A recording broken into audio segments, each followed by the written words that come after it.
할렐루야. 오늘은 마태복음 21장 11절 말씀을 가지고 왕으로 오신 예수라는 제목으로 함께 말씀을 나누도록 하겠습니다. 따라 하실까요? 왕으로 오신 예수. 오늘 우리는 교회 가운데 아주 중요한 절기인 종려주일을 맞이하고 있습니다. 종려주일은요, 예수님께서 예루살렘에 입성하신 사건을 기념하는 날입니다. 사람들은 종려나무 가지를 흔들며 예수님을 환영했고 호산나 다윗의 자손이여 라고 외쳤습니다. 겉으로 보기에는 마치 왕의 개선식 같기도 한 장면이죠. 이 장면은 환호와 기쁨으로 가득 차 있었으며 수많은 사람들이 예수님을 향한 기대와 희망과 그리고 열망을 품고 있었습니다. 그러나 오늘 우리는 이 장면을 조금 더 깊이 들여다볼 필요가 있습니다. 왜냐하면 예수님을 향한 사람들의 이 환호가 그리 오래가지 않았기 때문입니다. 불과 며칠 후에 같은 군중들은 이 환호를 뒤로 하고 예수님을 향하여 십자가에 못 박아라, 십자가에 못 박아라 라고 외치게 됩니다. 같은 입에서 나온 전혀 다른 외침. 같은 사람들은 완전히 다른 반응을 하며 이것은 단순히 감정의 변화로만 그치는 것이 아니라 예수님을 향한 오해에서 비롯된 행동들이었다라는 것입니다. 당시 사람들은 예수님을 정치적인 왕, 메시아로 기대했습니다. 로마 제국의 압제 속에서 자신들을 해방시켜줄 정치적 메시아, 강력한 군사력으로 이스라엘을 회복시킬 왕으로 예수님을 기대했던 것이죠. 그래서 그들은 예수님을 열렬히 환영하며 예루살렘에 들어오는 것을 기뻐하였지만 자신들의 생각대로 예수님이 움직여주고 자신들의 뜻대로 그 플랜을 진행해 나가지 않자 자신들의 기대가 무너지며 그 환호는 곧바로 실망과 분노로 바뀌며 예수님을 손가락질하고 예수님을 향하여 십자가에 못 박으라 외쳤던 것입니다. 사랑하는 성도 여러분, 이야기는 단순히요 과거의 이야기에 지나지 않는 것이 아닙니다. 오늘 우리에게도 동일한 질문을 던지는 것이죠. 우리는 어떤 예수님을 기대하고 있는가? 우리의 삶 속에서 예수님을 우리는 어떤 왕으로 받아들이고 있는가라는 질문입니다.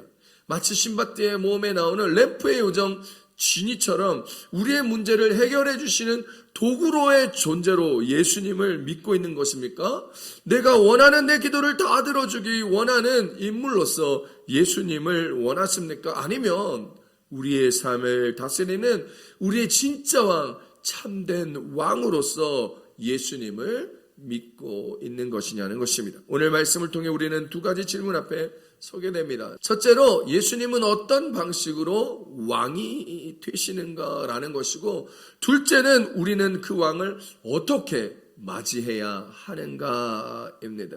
이 질문에 대한 답을 통해 우리의 신앙을 점검하고 진정한 왕이신 예수님을 올바로 영접할 수 있는 오늘 이 시간이 되기를 축복합니다. 자, 그렇다면 오늘 말씀해 주시는 은혜는 무엇일까요? 첫 번째입니다. 겸손으로 오는 왕이라는 것입니다. 다 함께 따라 하실까요? 겸손으로 오는 왕. 마태복음 21장 4절로 5절로 오늘 함께 말씀 읽어보겠습니다. 시작. 이는 선지자를 통하여 하신 말씀을 이루려 하심이라 일렀으되 시온 딸에게 이르기를 내 왕이 내게 임하나니 그는 겸손하여 나귀 곧 멍에 매는 짐승의 새끼를 탓도다 하라 하였느니라. 아멘. 오늘 본문에서 보면 예수님께서 예루살렘에 들어가기 전에 두 제자를 보내어 나귀를 데려오라 하는 장면이 나옵니다. 이 장면은 단순히 예루살렘 입성을 준비하는 장면처럼 보일 수 있지만 사실 이것은 매우 중요한 신학적 의미를 함의하고 있습니다. 예수님은 예루살렘 입성을 매우 의도적으로 준비하고 계십니다. 두 제자를 보내시고 특정한 마을로 가게 하시고 거기에 매여 있는 나귀와 나귀 새끼를 풀어오게 하십니다. 이미 어디에 무엇이 있었는지를 다 아시고 그 의도대로 행동하고 계시는 것이지요. 그리고 나귀 새끼를 끌고 올 때 누군가 그들을 붙잡고 무슨 말을 하거든 주가 쓰시겠다 하라 그렇게 말씀하라고 가르쳐 주셨고 정말 나귀 새끼를 끌고 가는 동안에 누군가 자신들을 잡았고 주가 쓰시겠다 하라 하자 그 사람들을 보내주는 장면이 나옵니다. 그런데 그것은 우연한 장면이 아닙니다. 바로 예수님의 자기 계시입니다. 예수님은 자신이 누구인지 어떤 왕으로 오시는지를 말로써 행동으로써 스스로 드러내고 계신 것이죠. 예수님은 일부러 나귀를 타고 예루살렘에 입성하십니다. 당시 왕이나 정복자나 승리자들은 승리한 후에 말, 그것도 전쟁용 말, 화려한 말, 큰 말, 흰 말 같은 것들을 타는 것이 일반적이었습니다. 말은 힘과 권력을 상징하기 때문입니다. 그러나 예수님은 그 화려한 말, 전쟁용 말, 장수들이 타는 말이 아니라 나귀, 그것도 새끼 나귀를 선택하셨습니다. 이는 의도적인 예수님의 선택이었습니다. 이 장면은 구약 스가랴서 9장 9절의 예언을 성취하는 모습으로 나타나고 있죠. 함께 스가랴서 9장 9절 함께 읽어볼까요? 시작. 시온에 따라 크게 기뻐할지어다. 예루살렘에 따라 즐거이 부를지어다. 보라, 내 왕이 내게 임하시나니 그는 공의로우시며 구원을 베푸시며 겸손하여서 나귀를 타시나니 나귀의 작은 것 곧 나귀 새끼니라. 아멘. 스가랴는 포로기 이후의 공동체에게 참된 왕의 도래를 예언한 선지자입니다. 그 왕, 도래할 그 왕은 공의로우시며 구원을 베푸시며 겸손하여서 나귀를 타고 온다라고 말하고 있습니다. 즉 예수님의 겸손은 약함을 표시하는 것이 아니라 하나님의 구원 방식으로서 예수님의 겸손을 말하고 있는 것입니다. 세상은 힘으로 자신을 증명하지만 하나님은 사랑과 순종과 희생으로 구원을 이루십니다. 예수님의 나귀는 초라함이 아니라 하나님 나라의 방식이었던 것입니다. 예수님은 자신이 스가랴 선지자의 예언한 바 그대로 예언된 그 왕임을 드러내시지만 동시에 그 왕의 성격이 세상 왕과는 다른 왕임을 우리에게 분명히 말하고 보여주고 계십니다. 사람들은 메시아를 기다렸지만 그 메시아가 어떤 방식으로 올지는 대부분 자기 기대 속에서 자기 나름대로의 왕, 나의 왕을 그리고 있었습니다. 그들은 힘있는 왕, 로마를 무너뜨리는 왕, 민족적 자존심을 회복시키시는 왕을 기대했습니다. 그런데 예수님은 그 기대를 정면으로 뒤집으셨습니다. 전쟁의 말이 아니라 평화의 나귀를 타고 오십니다. 승리의 과시가 아니라 겸손의 표지를 선택하십니다. 이것은 단순한 겸손의 성품의 표현이 아니라 예수님의 왕권이 무엇인지 그 왕권, 킹십의 본질을 드러냅니다. 예수님은 세상 나라의 방식으로 통치하지 않으시는 왕이다라는 것입니다. 겸손한 왕, 이것은 매우 역설적 표현입니다. 세상 왕은 더 높고 더 대단한 곳을 향하고 자신이 가진 힘을 과시하며 사람 위에 군림하고 통치하려 합니다. 그러나 예수님은 달랐습니다. 예수님은 낮아지십니다. 사람들 위에 서지 아니하고 사람들 가운데로 들어오십니다. 여기서 우리는 중요한 신앙의 전환을 경험해야 합니다. 우리는 종종 하나님을 우리의 필요를 채워주신 존재로 생각하기도 합니다. 더 많은 축복, 더 많은 성공, 더 편안한 삶을 주시는 분으로 이해하며 그걸 얻기 위하여 신앙생활하고 기도하고 온전히 나아갈 때가 많습니다. 그러나 예수님은 그런 방식으로 왕이 되지 않으셨습니다. 예수님은 우리의 욕망을 채워주시는 왕이 아니라 우리의 삶을 변화시키는 왕이십니다. 그분은 우리의 삶에 들어오셔서 우리의 가치관을 바꾸시고 우리의 삶의 방향을 바꾸시며 우리의 중심을 바꾸시는 분이십니다. 예수님은 우리를 위해 일하시는 왕이 아니라 우리를 새롭게 만드시는 창조주 왕이시라는 것입니다. 예수님은 우리가 원하는 삶을 보장하시기 위하여 이 땅 가운데 오시사 십자가에 죽으시고 다시 부활하시며 우리에게 축복해 주시러 따라오는 분, 그런 분이 아니라 하나님이 원하시는 사람으로 우리를 변화시키시기 위하여 십자가에 달리시고 고난 속에 은혜를 주시며 하나님의 영광을 주시기 위하여 이 땅에 오셨음을 기억해야 합니다. 이것이 종려주일의 의미입니다. 예수님은 우리가 기대한 방식으로 구원하지 않으시고 하나님이 정하시고 확정하신 방법으로 구원하십니다. 오늘 이 종려주일의 말씀이 이 땅에 스페인 땅에서 살아가는 우리들에게 큰 은혜가 주어지기를 바랍니다. 디아스포라로 살아가는 성도들에게 가장 절실한 문제 중에 하나가 이 땅에서의 삶의 안정입니다. 안정된 집, 안정된 직장, 안정된 체류 비자가 우리에게 필요합니다.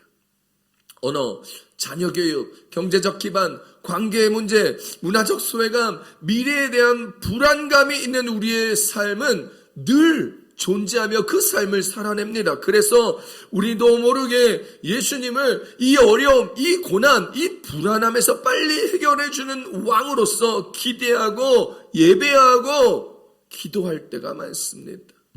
물론 주님이 우리의 피난처시지요. 우리의 필요를 다 아십니다. 우리를 쉴만한 물가 푸른 초장으로 인도하신다는 것도 잘 알고 있습니다. 그러나 종려주일에서 예수님은 먼저 우리의 환경을 바꾸시는 분으로 우리에게 오는 분이기보다 우리의 중심을 바꾸시는 분으로 오셨음을 우리는 반드시 기억해야 합니다.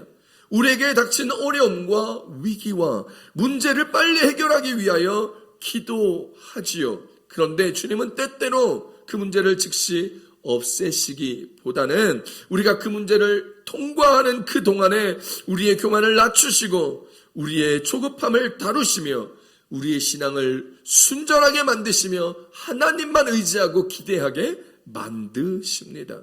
때로는 신앙마저도 우리의 성공과 안정을 위한 수단으로 삼고 싶어질 때 그때 예수님은 우리의 성공을 보장하는 왕이 아니라 우리의 삶을 하나님의 나라로 이끄시는 왕, 우리의 삶을 변화시켜 하나님의 온전한 자녀다운 삶으로 이끄시는 왕이라는 것입니다. 우리는 외적 승리를 원하지만 주님은 우리의 내적 성숙을 더 중요하게 여기십니다. 우리는 결과를 원하지만 주님은 먼저 우리를 하나님이 기뻐하시는 사람으로 빚으시는 것입니다. 이것이 겸손의 왕이 다스리는 방식입니다. 사랑하는 성도 여러분, 종려주일을 맞이하여 우리에게 오신 겸손의 왕 예수님을 바라봅시다.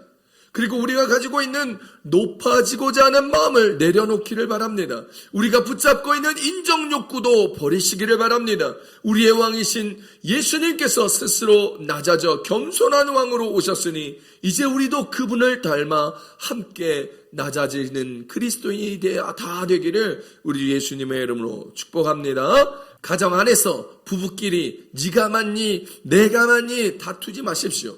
교회 안에서 생각의 차이에 옳고 그름을 주장하지 마십시오. 다른 사람을 나보다 낮게 여기고 높이시는 교회 성도들이 되시기를 바랍니다. 그것이 주님이 겸손히 오셔서 우리에게 원하시는 것입니다. 빌립보서 2장 3절 다 같이 읽어봅니다. 시작. 아무 일에든지 다툼이나 허영을 하지 말고 오직 겸손한 마음으로 각각 자기보다 남을 낮게 여기고. 아멘. 먼저 사랑하고 먼저 이해하고 먼저 사과하는 공동체가 되기를 축복합니다. 사람의 반응을 보고 나의 감정이나 행동의 수위를 결정하지 마십시오. 그저 주님이 주신 마음으로 사랑하고 그 마음으로 이해하고 그 마음으로 품으시며 행동하시기를 축복합니다. 나귀를 타신 예수님은 우리 가운데 질문합니다. 너는 나를 어떤 왕으로 모시고 있느냐? 사랑하는 성도 여러분, 예수님의 겸손은 단순히 성품이 아니라 십자가로 이어지는 길입니다. 나귀를 타고 들어오신 그 길은 결국 골고다로 향하는 십자가의 길입니다. 예수님의 왕권은 십자가 위에서 완성됩니다. 세상은 십자가를 패배로 실패자로 보지만 하나님은 그것을 승리로 선언하시며 구원의 완성을 이루셨습니다. 그러므로 우리가 예수님을 왕으로 받아들인다는 것은 단지 그분을 존경하는 것이 아니라 그분의 길을 따르는 것을 의미합니다. 겸손의 길, 희생의 길, 자기 부인의 길입니다. 그것이 십자가의 길입니다. 그 길을 왕 대신 예수님과 함께 걸어갈 수 있는 우리 교회 모든 성도님들이 다 되시기를 우리 주 예수님의 이름으로 축복합니다. 축복합니다. 오늘 말씀해 주시는 두 번째 은혜는 예수님을 바르게 알고 끝까지 순종하자는 것입니다. 따라 하십시다. 예수님을 바르게 알고 끝까지 순종합시다. 아멘. 마태복음 21장 8절로 9절 말씀 함께 읽어봅니다. 시작. 무리의 대다수는 그들의 겉옷을 길에 펴고 다른 이들은 나뭇가지를 베어 길에 피고 앞에서 가고 뒤에서 따르는 무리가 소리 높여 이르되 호산나 다윗의 자손이여 찬송하리로다. 주의 이름으로 오시는 이여 가장 높은 곳에서 호산나 하더라. 아멘. 여러분 오늘 본문을 보면 무리가 겉옷을 길에 펴고 나뭇가지를 흔들면서 예수님을 대대적으로 환영하는 장면이 나옵니다. 그들은 호산나 호산나라고 외칩니다. 여러분 이 호산나는요 히브리어로 호시안나라는 말에서 유래된 말로 우리를 구원하소서 또는 제발 구원해 주소서라는 뜻을 가진 간절한 요청이자 환호성입니다. 그러나 이것이 시간이 지나면서 이 표현은 왕을 찬양하는 외침으로 사용되었습니다. 사람들은 왕으로 생각한 예수님을 향하여 이렇게 호산나 호산나라고 찬양하였습니다. 자신들을 구원해 줄 메시아로서 왕으로서 찬양했던 것입니다. 그러나 그 찬양은 올바른 이해에서 나온 것이 아니었습니다. 그들은 예수님이 어떤 분인지 정확히 알지 못한 채 자기들이 기대로 만들어낸 왕의 모습으로 예수님을 찬양했습니다. 예수님을 향한 그 외침의 소리는 컸지만 예수님에 대한 이해는 깊지 않았던 것이지요. 이것이 문제였습니다. 사람들은 예수님을 믿는 것처럼 보였지만 사실은 자기 자신이 만든 예수님을 믿고 자기만의 우상으로 예수님을 믿고 있었습니다.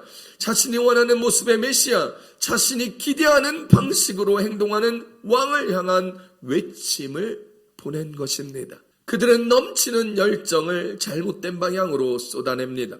그들은 예수님을 자기 기대의 틀 안에서 받아들였던 것입니다. 즉 예수님을 있는 그대로 믿은 것이 아니라 자신의 원하는 모습으로 만들어내어 메시아로서 왕으로서 환영하였던 것입니다. 그러니 그 환호는 오래가지 못하였습니다.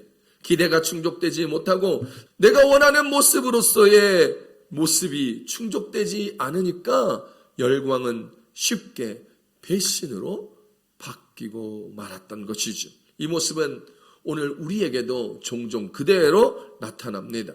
우리는 예수님을 믿는다고 말하지만 때로는 우리가 원하는 방식으로만 그분을 이해하려고 합니다. 내가 힘들 때 도와주시는 분, 내가 기도할 때 응답하시는 분, 내가 원하는 길을 열어주시는 분, 내가 원하기만 하면 하나님이 함께하여 주시는 그분, 물론 하나님은 우리의 필요를 아시는 분이시기에 우리의 모든 것을 합력하여 선을 이루어 주십니다. 그러나 그분은 우리의 계획을 이루어주는 도구가 아니라는 것을 다시 한번 명심해야 할 것입니다. 군중들은 예수님을 환영했지만 그 환영은 조건적이었습니다. 자신들의 기도가 충족되는 그 조건이 이루어질 때, 그 조건이 충족되어질 때, 그 기대에 만족함이 있을 때만 환영했습니다. 그리고 그 기대가 무너지자 만족하지 못하자 그들은 예수님을 버립니다. 십자가에 못 박으라 합니다. 사랑하는 성도 여러분, 우리 신앙은 언제든지 감정적으로 뜨거워질 수 있습니다. 찬양할 때 눈물이 날 수 있고 기도할 때 큰 은혜를 느낄 수도 있고 성령의 충만함을 받을 수도 있습니다. 어떤 특별한 순간에 예수님을 사랑한다고 고백하고 헌신할 수도 있습니다. 그러나 예수님에 대한 바른 이해가 없이 스스로 올라간 감정은 오래가지 못합니다. 시련이 오면 우수수 떨어지고 무너집니다. 응답이 지연되면 식어버립니다. 내 기대와 다르면 쉽게 실망합니다. 그리고 교회를 떠납니다. 교회를 멀리합니다. 다른 사람을 원망합니다. 목회자 탓을 하는니다. 사랑하는 성도 여러분, 여러분의 모습은 어떻습니까? 우리의 신앙은 어떠한가요?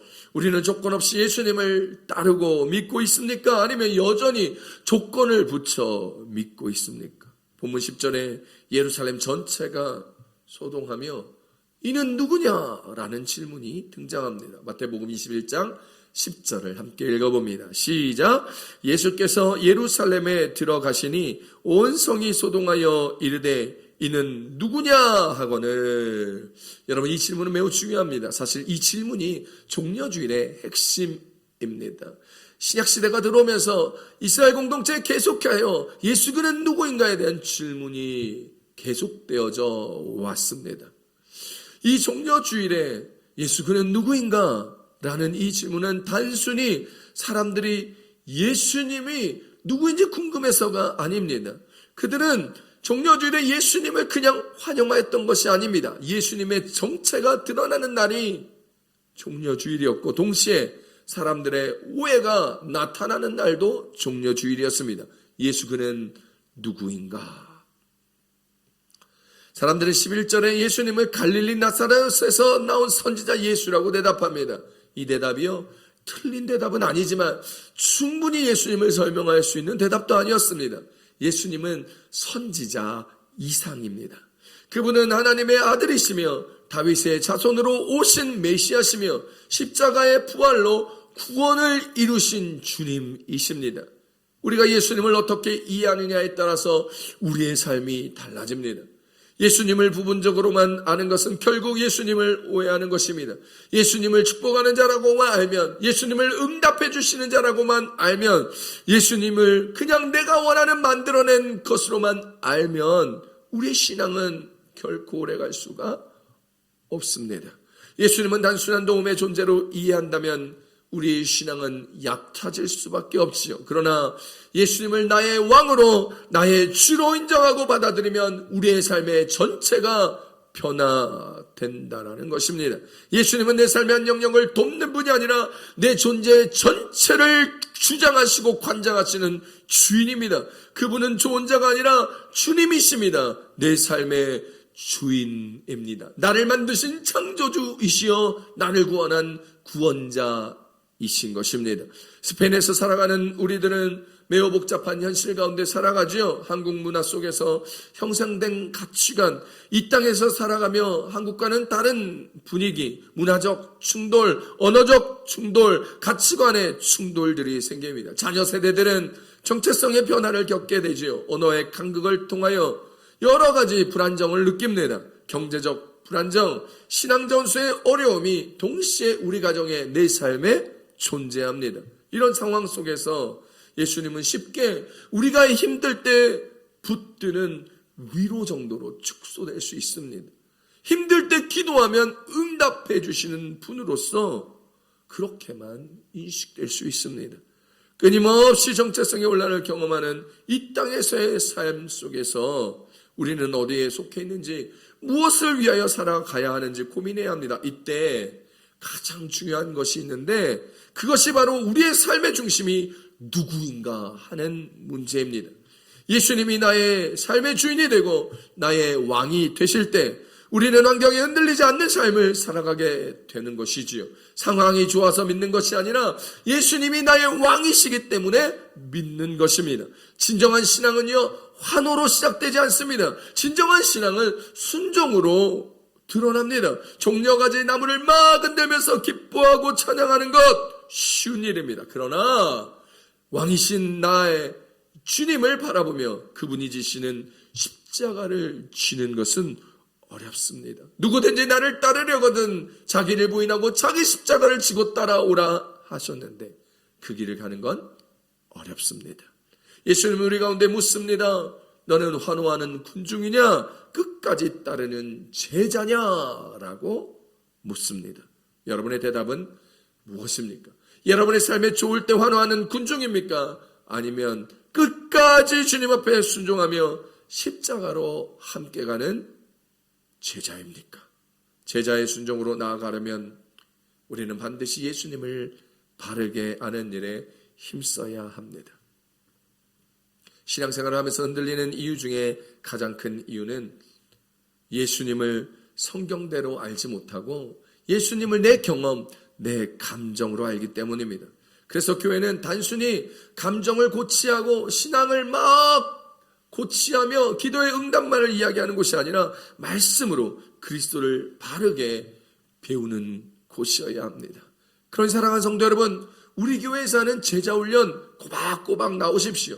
성경 공부도 하고 큐티도 하고 말씀도 듣고 기도도 하시며 금요철야 예배도 나오시며 함께하는 모든 자리에 온전하게 주님과 함께 살아나갈 수 있는 마들 순복음교회 모든 성도님들 되시기를 우리 예수님의 이름으로 축복합니다. 축복합니다. 여러분 또한 환호보다 순종이 중요하다는 사실을 삶에서 확인하고 기억하고 살아가야 합니다. 주일 예배에서 큰 은혜를 받았다고 해도요, 그게 진짜인지 아닌지는 월요일날, 아니 주일 저녁날 금방 드러납니다. 용서하기 싫은 사람을 용서할 때, 손해보기 싫은 상황에서 정직을 지킬 때, 피곤해도 하나님의 말씀을 바라보며 기도할 때에, 자녀에게 신앙을 가르칠 때, 섭섭하고 어려움이 있어 교회를 떠나고 싶어도 우리 교회 공동체를 위하여 기도할 때, 그때 비로소 종려나무를 흔드는 손이 십자가의 길을 따르는 순종의 손이 됩니다. 명심하십시오. 그 삶이 제자의 삶입니다. 사랑하는 성도 여러분, 종려주일에 예루살렘 입성의 이 사건은 십자가 바로 직전의 사건이었습니다. 즉 환호성의 그 한가운데 이미 십자가의 고난의 길이 시작되고 있었습니다.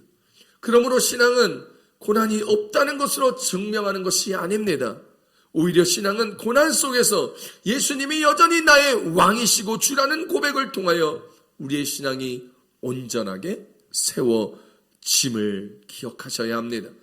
부모로서 좋을 때, 응답받을 때만 환호하는 신앙이 아니라 어려운 날이 있을 때, 고난의 순간이 있을 때 왕이신 주님만을 따르는 신앙으로 자녀들에게 본이 되어 주십시오.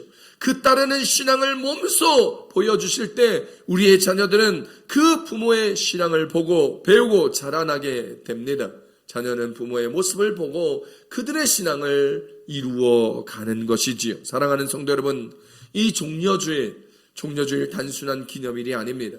이날은 우리의 신앙의 본질을 드러내는 날입니다. 우리는 예수님을 어떻게 맞이하고 있습니까?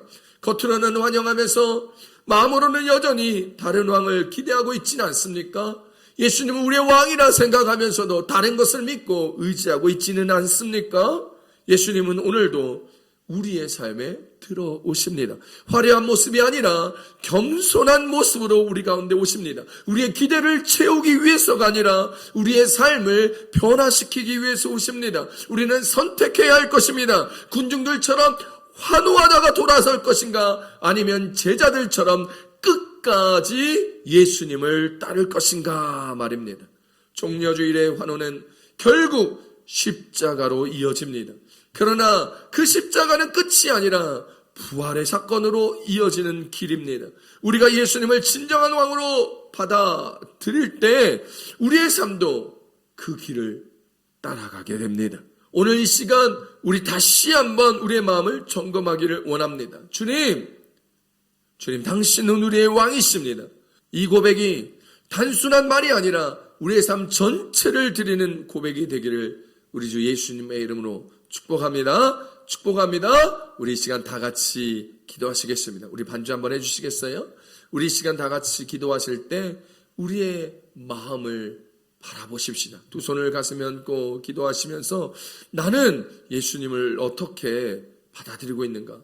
예수님은 내 안에서 누구이신가? 예수님 이 땅에 겸손의 왕으로 오시면서 우리도 겸손한 그리스도인으로 살아가라 말씀하시며 예수님을 내가 만든 예수님이 아니라 바르게 알고 그 예수님을 끝까지 순종하는 자가 되겠습니다. 이 종려주일 주님을 날아가는 우리들 되게 해달라고 우리 주여 삼창하시고